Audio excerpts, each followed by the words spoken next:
সাধারণকালের পঞ্চম সপ্তাহ শনিবার। প্রথম পাঠ রাজাবলীর প্রথম গ্রন্থ 12 অধ্যায় পদ সংখ্যা 26 থেকে 32 এবং 13 অধ্যায় পদ সংখ্যা 33 থেকে 34। জেরবোয়াম জুদা ও ইসরায়েলের মধ্যে ধর্মীয় বিভেদের প্রাচীর গড়ে তুললেন। বিদ্রোহী ইসরায়েলের রাজা হবার কিছুদিন পরে জেরবোয়াম মনে মনে ভাবতে লাগলেন, এখন যা অবস্থা দাঁড়িয়েছে তাতে হয়তো এই রাজ্য দাউদ বংশের হাতে আবার ফিরে যাবে। কেননা এখানকার লোকেরা যদি যাগযজ্ঞ উৎসর্গ করবার জন্যে আগের মতোই জেরুজালেমে ভগবানের মন্দিরে যায়, তাহলে তাদের মনটা তো তাদের আগেকার প্রভুর প্রতি, জুদা রাজ রেহবোয়ামের প্রতি আবার অনুরক্ত হয়ে পড়বে, আর তখন তারা তো আমাকে মেরে ফেলবে। জুদা রাজ রেহবোয়ামের কাছে ফিরেই যাবে। তাই এই ব্যাপারে পরামর্শ করার পর রাজা বাছুরের দুটি সোনার মূর্তি তৈরি করালেন। তারপর লোকদের তিনি বললেন, তোমাদের তো কতবার জেরুজালেমে যেতে হয়েছে, আর নয়, যথেষ্ট হয়েছে। ইসরায়েল, এই দেখো, এরাই তোমার দেবতা, এরাই মিশর থেকে তোমাকে এখানে নিয়ে এসেছেন।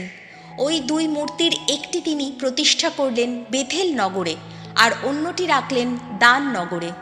এই কাজটা কিন্তু পাপের কারণ হয়ে দাঁড়ালো, কেননা লোকেরা তখন একটি মূর্তির কাছে পুজো দেবার জন্যে বেথেলে যেতে লাগলো এবং আরেকটি মূর্তির কাছে পুজো দেবার জন্যে সুদূর দান পর্যন্ত যেতে লাগলো।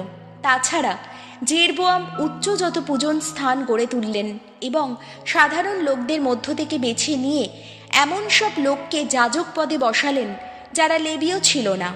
জুদা এলাকায় পালিত পর্বটির অনুকরণে জেরবোয়াম বছরের অষ্টম মাসের 15 দিনে পালনীয় একটি পর্বের প্রবর্তন করলেন, আর সেই দিনে তিনি বলিদানের জন্যে যজ্ঞবেদীর মঞ্চে গিয়ে উঠলেন। এমনটি তিনি বেথেল নগরেই করেছিলেন। তিনি যে বাছুর দুটির মূর্তি তৈরি করিয়েছিলেন সেই দুটির উদ্দেশ্যে তিনি তখন বলি উৎসর্গ করেছিলেন, আর তিনি যেসব উচ্চ পূজন স্থান গড়ে তুলেছিলেন সেগুলির যাজকদের তিনি বেথেলে থাকার ব্যবস্থাও করেছিলেন। জেরবোয়াম ওই যে কুপথে চলছিলেন, এই ঘটনার পরেও তিনি সেই পথ ছাড়লেন না। আগের মতোই তিনি সাধারণ লোকদের মধ্য থেকে বেছে নেওয়া ব্যক্তিদের উচ্চ যত পূজন স্থানের যাজক পদে বসাতে লাগলেন। যে কেউ উচ্চ কোনো পূজন স্থানের যাজক হতে চাইত, তিনি তাকে সেই পদে অধিষ্ঠিত করতেন। এই কাজটা কিন্তু জেরবোয়াম বংশের পাপের কারণ হয়ে দাঁড়ালো, আর শেষে তা ওই বংশের ধ্বংস ঘটালো। এই পৃথিবীর বুক থেকে তার সম্পূর্ণ বিলুপ্তি ঘটল। এই হলো প্রভুর বাণী। শ্যাম সঙ্গীত ধুয়ো। ওগো দয়াল, আমাদের কথা ভুলে যেও না তুমি। আমাদের পিতৃপুরুষদের মতো আমরাও নানা পাপ করেছি, আমরাও অন্যায় করেছি, অপরাধ করেছি। আমাদের পিতৃপুরুষেরা বুঝতে পারেনি সেদিন মিশর দেশে কত অপরূপ কাজ করেছিলে তুমি।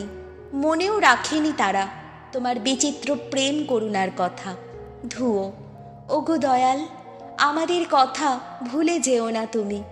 হরেব পর্বত এলাকায় একটা বাছুর মূর্তি গড়ে রাখলো তারা। একটা ঢালাই করা জিনিসের পায়ে তারা করল প্রণাম। তৃণভোজে একটা বৃষের বিগ্রহের সঙ্গে তারা আপন গর্বের ধন যিনি, তাঁরই করল বিনিময়। ধুয়ো। ওগো দয়াল, আমাদের কথা ভুলে যেও না তুমি।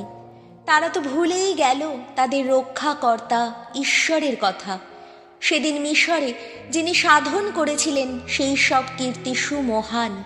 হাম বংশীয়দের দেশে যিনি ঘটিয়েছিলেন অপরূপ কত না ঘটনা। লোহিত সাগর তীরে বিস্ময়কর ভয়ঙ্কর কত না কিছুই। ধুয়ো। ওগো দয়াল, আমাদের কথা ভুলে যেও না তুমি। বাণী বন্দনা। জয় জয় প্রভুর জয়। মানুষ কেবল রুটি খেয়েই পারে নাকো বাঁচতে, প্রভুর উক্তি পাথেয় করে পারে বেঁচে থাকতে। জয় জয় প্রভুর জয়। মার্ক রচিত মঙ্গল সমাচার 8 অধ্যায় পদ সংখ্যা 1 থেকে 10। ক্ষুধিত মানুষের অন্নদাতা যিশু। এই সময় একদিন যিশুর চারপাশে আবার বহু মানুষের ভিড় জমেছিল। তাদের কাছে খাবার মতো কিছুই নেই দেখে যিশু তখন শিষ্যদের কাছে ডেকে বললেন, এই সমস্ত লোকদের জন্যে আমার বড় দুঃখ হয়। এরা আজ 3 দিন ধরে আমার সঙ্গে রয়েছে, আর এখন এদের কাছে খাবার মতো কিছুই নেই। আমি যদি এখন এদের এমন উপসী অবস্থাতেই ঘরে ফিরে যেতে বলি, তাহলে এরা তো পথেই অজ্ঞান হয়ে পড়বে। এদের মধ্যে কেউ কেউ আবার দূর থেকেও এসেছে। শিষ্যেরা তখন উত্তর দিলেন, কিন্তু এখানে এমন নির্জন স্থানে এত সব লোকের খিদে মেটাবার মতো রুটি জোগাড় করে আনা কারো পক্ষে কি সম্ভব? যিশু তখন জিজ্ঞেস করলেন, তোমাদের কাছে কখানা রুটি আছে? তারা উত্তর দিলেন, 7খানা। তখন যিশু লোকদের মাটিতে বসতে বললেন। তারপর সেই 7খানা রুটি হাতে নিয়ে তিনি ঈশ্বরকে ধন্যবাদ জানালেন, আর রুটিগুলি ছিঁড়ে টুকরো টুকরো করে লোকদের পাতে দেবার জন্যে তাঁর শিষ্যদের হাতে তা তুলে দিলেন, আর তাঁরাও তখন সকলের পাতে তা দিতে লাগলেন। তাদের সঙ্গে কয়েকটি ছোট ছোট মাছও ছিল। আশীর্বাণী উচ্চারণ করে যিশু এই মাছ কটাও সকলের মধ্যে দিতে বললেন। লোকেরা খেলো, পেট ভরেই খেলো।